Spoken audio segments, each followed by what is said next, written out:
दोस्तों, बागवानी में आप ये देख सकते हैं, ये सेब का मेरा मूल पेड़ है। इसकी ही जड़ों से ये सारे हमारे शूट्स निकले हैं। ये सारे शूट्स हमारे लगे हुए पेड़ है। ये पेड़ है मेरा सेब का। इसकी ही जड़ों से अमूमन सभी के बगीचों में ऐसे निकलते हैं। अब मेरी जो 1-2 साल से प्रैक्टिस है, मैंने क्या ट्रायल किया है कि हम लोगों की रफ़ टेरेन है, पानी की बड़ी समस्या है। तो अगर हम लोग रूट स्टॉक के ऊपर काम करना भी चाहें तो पानी की उपलब्धता ना होने के कारण हम लोगों की फ़ेल हो जाएगी बागवानी। इसलिए मेरी टोटल प्रैक्टिस है सीडलिंग के ऊपर। अब सीडलिंग के ऊपर मैं जो प्रैक्टिस करता हूँ, क्रॉप बियरिंग भी अच्छी है मेरी, अच्छा है। मैंने कंसेप्ट लाई है जो हमारे विकासशील बागवानों की जो एडवाइस रहती है, चाहे वो डिम्पल पांस्टा जी है या हमारे शिंटो भाई हैं, उनकी जो कंसेप्ट रहती है कि ट्रेनिंग और प्रूनिंग के माध्यम से आप पौधे को साइज़ उसका छोटा रखो और फसल में वो जल्दी आ जाता है। तो मैंने जब ये प्रैक्टिस अपने ऑर्चर्ड्स में स्टार्ट की तो उसका आउटपुट वाकई में अच्छा मुझे मिल रहा है। मेरे भी 2 बगीचे हैं, एक 350 प्लांट्स वहाँ पे मैंने लगाए, एक जगह 800 है।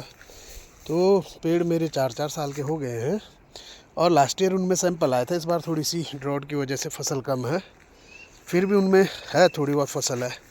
दोनों बगीचों में 100-150 पेटी मेरी निकल जाएगी।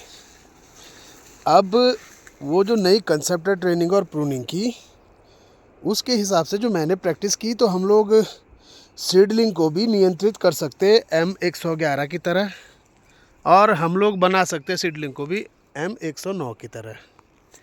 लेकिन प्रॉब्लम क्या आएगी कि हार्ड वर्क थोड़ा ज़्यादा करना पड़ेगा।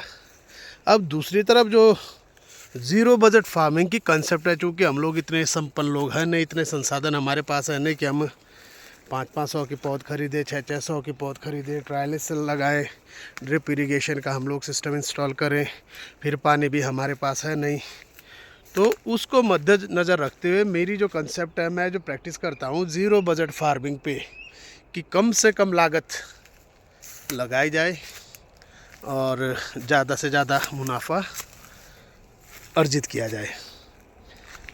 अच्छी क्रॉप भी आ रही है काफ़ी साल से। ये साल अगर छोड़ दें तो काफ़ी अच्छी क्रॉप मेरे पास आ रही है। तो मैंने 2-3 साल से क्या ट्रायल की है, अभी आपने एक पेड़ देखा भी होगा पीछे इस वीडियो के अंदर, मैंने उसके ऊपर कलम की और पौधा तैयार कर दिया।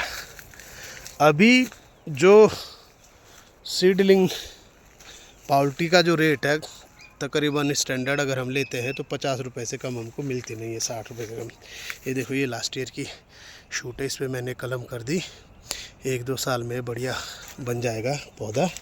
फिर इसको मैं यहाँ से उठा के दूसरी जगह शिफ्ट कर दूँगा जहाँ पर मेरे पास जगह खाली होगी। तो इन शूट्स के ऊपर मैंने प्रैक्टिकल करके पाया कि हम लोग अपने बड़े पेड़ों के साथ साथ पाउल्टी भी तैयार कर सकते हैं, चाहे वो नए ऑर्चर्ड लगाने के लिए है या जहाँ पर हमारे, चूँकि बागवानी में हर साल जो है कुछ पौधे सूखते रहते हैं, कुछ में जड़ सड़न आ जाता है, कुछ में और भी विकार आ जाते हैं, तो लिहाजा हमें कम से कम 10% तो हर साल चेंज करते रहने पड़ते, बदलते रहने पड़ते। अब हर साल हम लोग अगर पाउल्टी भी खरीदेंगे, तो अगर 100 पाउल्टी हम लोग खरीदते हैं तो हमारा 5,000 रुपये जेब से जाएगा 50 के रेट से। लेकिन अगर हम थोड़ा सा कंसेप्ट अपने क्लियर करें, हमारे जो शूट्स निकलते हैं हमारे पेड़ों के नीचे इस तरह के, इन्हीं को अगर हम संवर्धित करें, अभी हम इनकी छटाई करके, जिनकी जड़ें थोड़ा हमको 2-4 इंच तक नीचे दिखाई देती है, उनको हम संवर्धित करें, और बरसात आने से थोड़ा पहले या बरसात के दौरान हम इसके ऊपर जो है मिट्टी की लेयरिंग कर दें 6-6 इंच तक, यानी मेरा ये शूट तैयार है। अब इस पर अगर इतनी मैं मिट्टी की लेयरिंग कर दूं, मिट्टी चढ़ा दूं इनके ऊपर, तो इसमें जड़ों का फुटाव होगा। अब जड़ों का फुटाव होने से हमारी पाउल्टी तैयार हो गई। तो पिछले साल मैंने तकरीबन 700-800 पाउटियाँ इस तरह से तैयार की। अब मैंने अपने 8-10 हज़ार बचा लिए। अब इस बार मैं इसी प्रैक्टिस को, ये उसी तरह का एक पौधा है जो मैंने तैयार किया, फिर मैंने उसको उठा के यहाँ पर लगा दिया। तो इससे मेरे को काफ़ी फ़ायदा हो रहा है कि हमें बार बार जो है पाउटियाँ ख़रीदने के लिए इधर उधर भटकना नहीं पड़ रहा है, पाउटियाँ लेने के लिए जाना नहीं पड़ रहा है।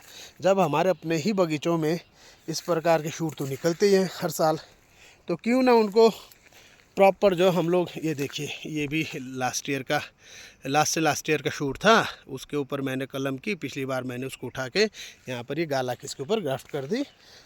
अभी थोड़ा सा पौधा ड्रॉट की वजह से कमज़ोर है, पर उम्मीद है कि चलेगा पौधा ये। तो इससे क्या होएगा कि प्रत्येक बागवान, प्रत्येक किसान, चूँकि हम लोग कमज़ोर लोग हैं, इतना हम लोग पैसा निवेश हर साल कर नहीं सकते। हर साल पाउटियाँ खरीदें, फिर सूखे की वजह से पौधे सूख जाते हैं, फिर हर साल हम दोबारा खरीदें।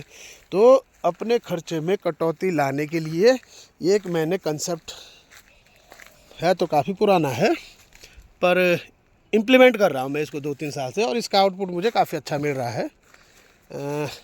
आप लोगों की समझ में आता है नहीं आता है ये कह नहीं सकता, पर एक अच्छा विकल्प ये भी है कि अगर हम लोगों को पाउटियाँ ख़रीदनी हैं तो उससे बढ़िया हमारे जो तैयार हो रही है मिनी को पाउटी के रूप में तैयार करें। इससे हमारा पैसा भी बचेगा, अपने हिसाब से हम अपने ऑर्चर्ड को मैनेज भी कर सकते हैं। तो ये मेरा जो एक नज़रिया है, ये आप लोगों को कैसा लगता है, सुझाव ज़रूर दें। बहुत बहुत धन्यवाद आप लोगों का।